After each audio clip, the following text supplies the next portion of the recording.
কবর প্রতিদিন ডাক দিয়ে বলে আনা বাইতুদ দুধ। প্রত্যেকের কবর প্রত্যেককে ডেকে বলে, ও আল্লাহর বান্দা, জানো আমি পোকামাকড়ের ঘর, পোকামাকড়ের ঘর।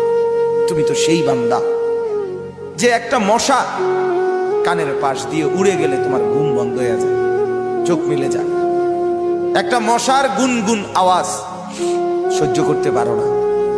একবার কয়েল, একবার অ্যারোসোল, একবার মশারি, এরপরও তুমি চাও যে একটা মশাও যেন আমার কানের কাছে গুনগুন না করে।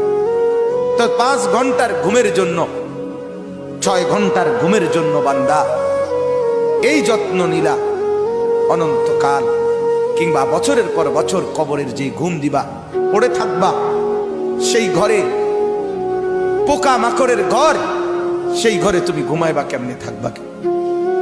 আমার বাপ, আমি থাকবো।